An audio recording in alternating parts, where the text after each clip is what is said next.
Китай – первая страна в мире, которая объявила об обстановке эпидемии коронавируса, точнее, о ее остановке. Об этом заявил представитель Госкомитета по вопросам здравоохранения КНР Ми Фэн. Сейчас в регионах Поднебесной снимаются режимы карантина, возобновили работу фабрики и аэропорты. Как обстоят дела в стране, которая победила пандемию, за счет чего ей удалось, расскажут якутяне, которые там проживают. С нами связался и все разузнал наш корреспондент в Москве Максим Кардозу.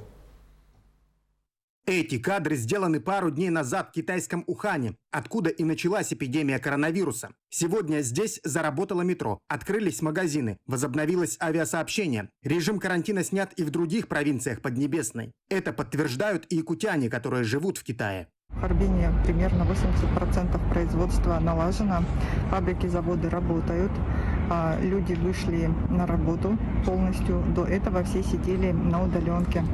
Но людей все равно призывают соблюдать меры безопасности. Например, носить маски. В аптеках покупателей запускают по очереди или обслуживают через внешнее окошко в дверях. А чтобы спокойно передвигаться по городу, нужно показывать код здоровья. У каждого гражданина Китая и иностранца он есть в программе WeChat.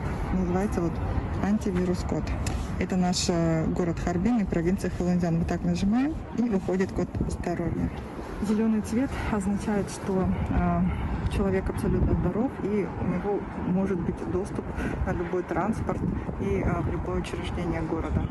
Остановить распространение коронавируса Китаю удалось за счет быстрых жестких мер. Всем уже известны эти кадры массовой дезинфекции улиц и полного карантина. Также власти активно информировали население о правилах поведения и безопасности. 2 месяца мы жили по системе: один человек выходит один раз в 2 дня, и разрешалось выходить только за продуктами.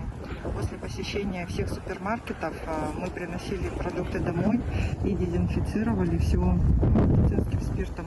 В Китае новых случаев заражения коронавирусом все меньше, а значит, меры, принятые в Поднебесной, работают. И жителям России тоже нужно строго придерживаться всех рекомендаций, которые озвучивают власти и эксперты, и оставаться дома. Максим Кардозу, Виктор Олесов, Москва.